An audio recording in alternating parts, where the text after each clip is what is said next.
በስመ አብ ወወልድ ወመንፈስ ቅዱስ አሐዱ አምላክ አሜን። አንተሰ አንተክማ ወአመቲከኒ ዘኢያሃልቅ። ዘመናት የማይቆጠርለት ትናንት የነበረ ቀዳማዊ ዛሬም ያለ የሚጠብቀን ማዕከላዊ ነገን አሳልፎ የሚኖር ዳህራዊ ልዑል እግዚአብሔር አምላክ ስሙ የከበረና የተመሰገነ ይሁን።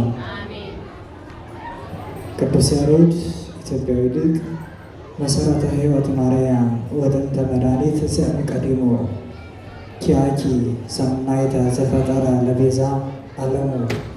ለዓለም ሁሉ ቤዛ ትሆን ዘንድ የሕይወት መሰረትነት ያደረጋት እመቤታችን ቅድስት ድንግል ማርያም በስድስተኛው ዘመን የሰው ልጆች በሞት ጥላ ውስጥ በግብርናተ ዲያብሎስ በነበርንበት ወቅት ወበሳድስ ወረ ተፈነወ ገብርኤል መልአክ እምኀበ እግዚአብሔር።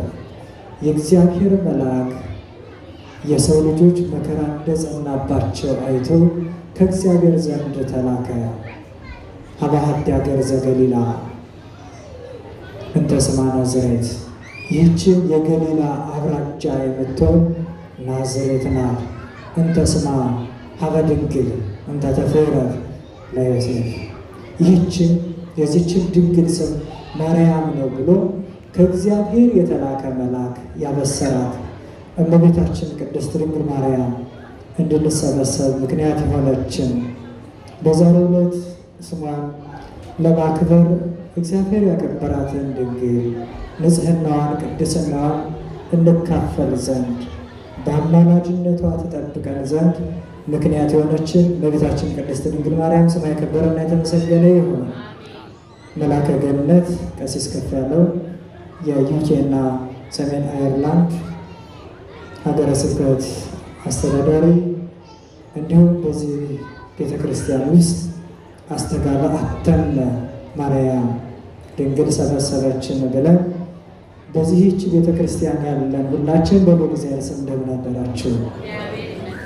እንደምን አደራችሁ?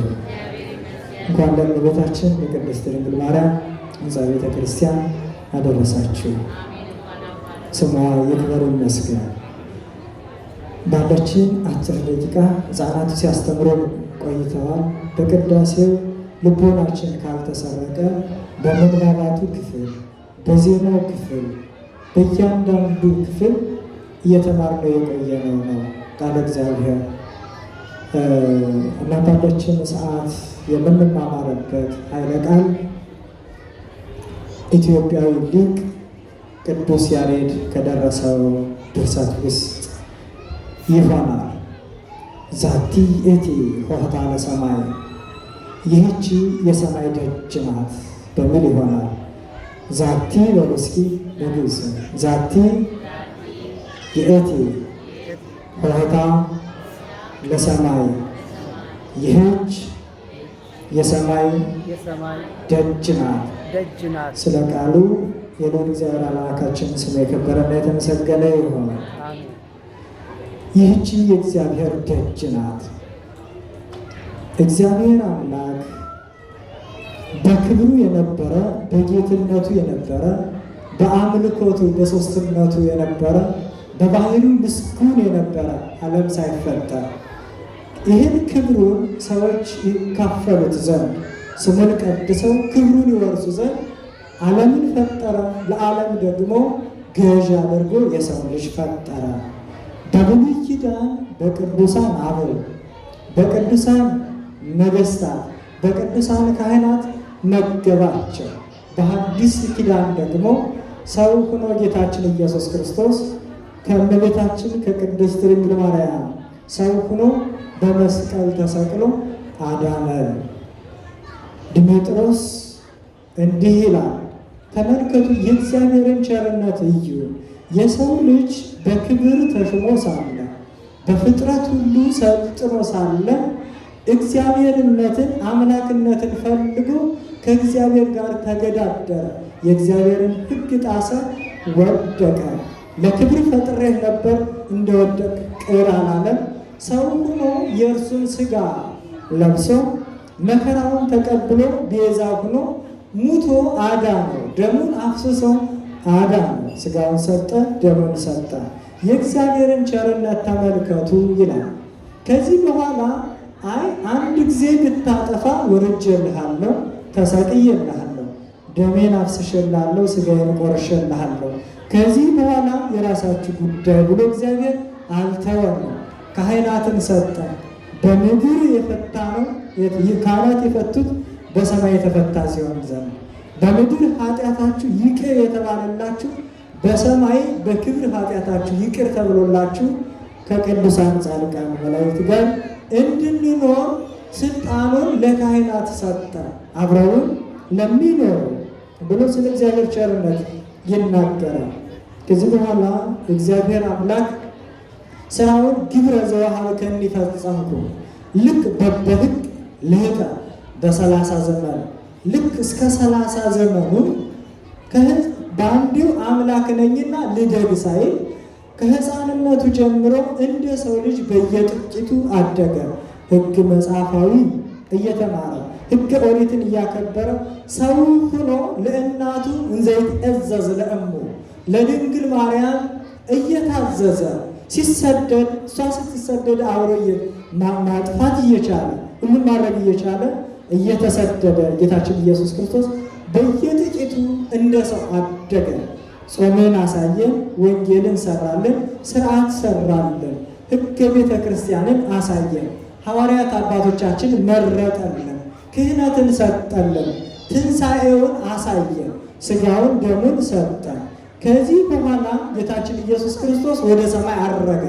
ዳግመኛ ደግሞ እሰበስባችኋለሁ፣ እመጣለሁ፣ ክብሬን አወርሳችኋለሁ፣ ስሜን አስቀድሳችኋለሁ ብሎ ቀጠሮ ቀጥሮናል አይደለም?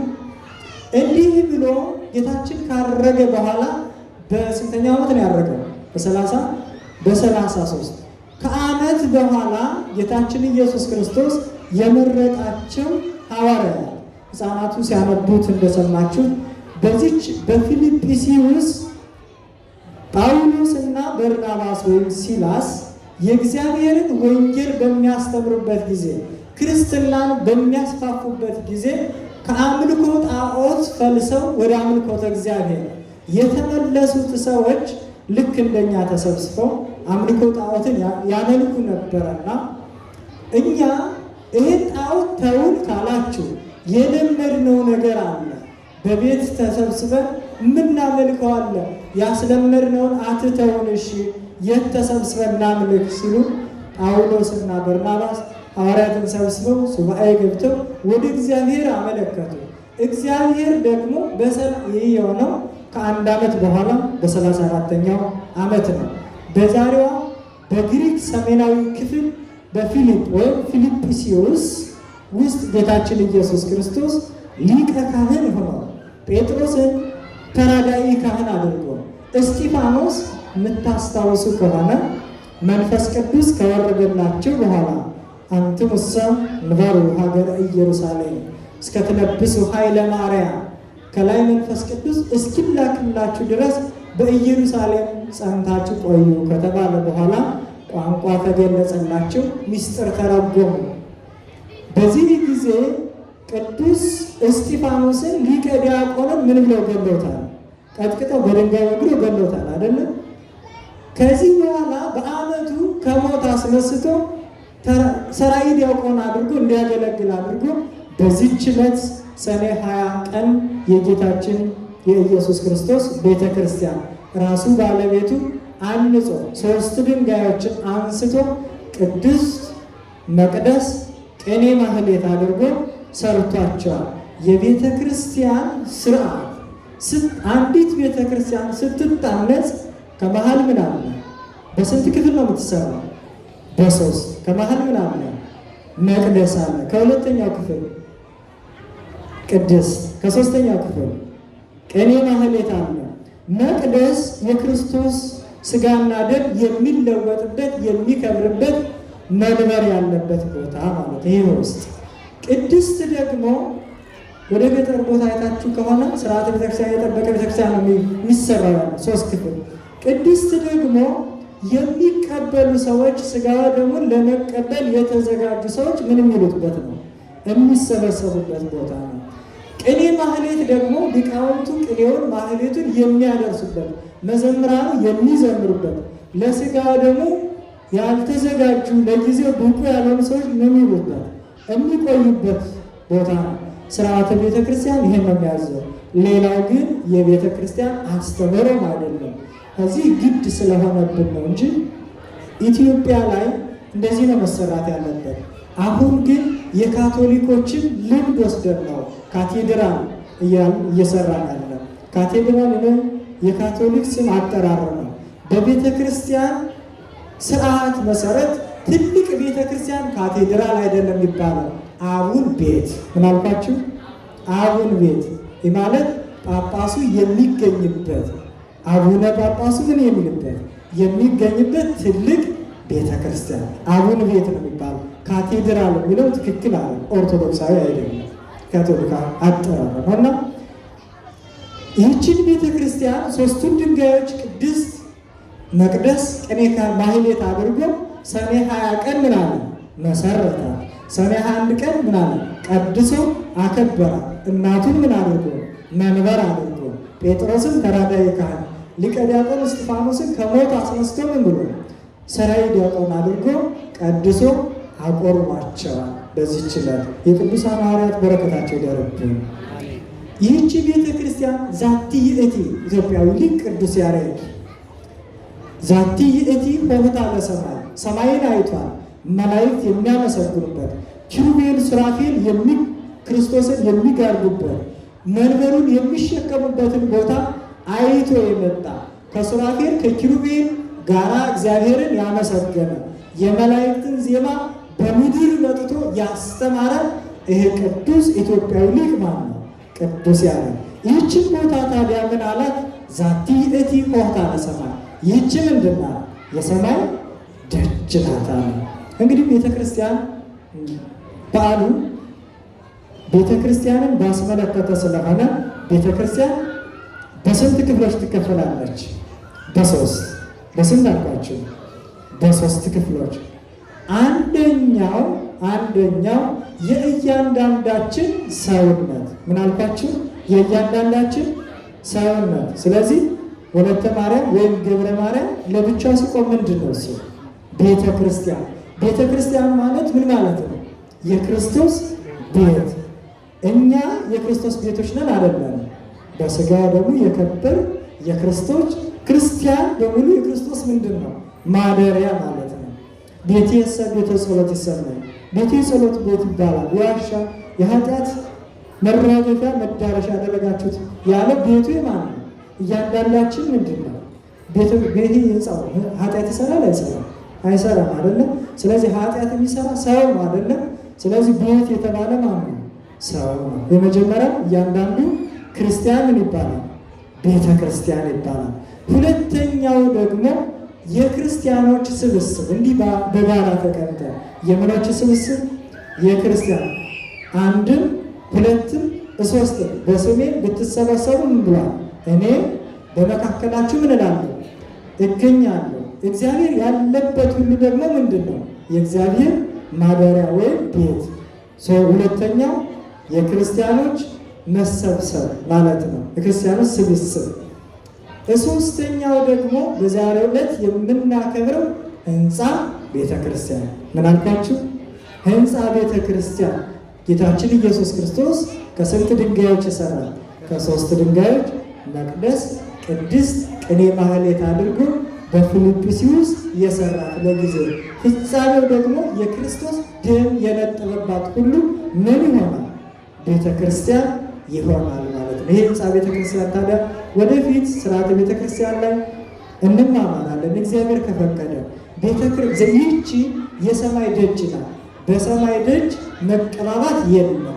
በሰማይ ደጅ አርቲፊሻል ነገሮችን ማድረግ የለም። በሰማይ ደጅ ምድራዊ ጌጥ ማስዋብ የለም አይደለም? በመንግስተ ሰማያት መኳኳል አለ የለም? ጥፍር መጨመር አለ የለም? ጌጦች ማድረግ የጆሮ ጌጥ፣ የእጅ ሰዓት፣ ሌሎች ማድረግ አለ የለም? ስለዚህ ጌጣችን ማነው? በሰማይ ክርስቶስ ነው። ይህች ደግሞ የማን ደጅ ናት ብሎናል ቅዱስ ያሬድ? የሰማይ ደጅ ስለሆነች በዚች ቤተ ክርስቲያን ሥጋው ደሙን ሲሰጥ ስላየው ነው።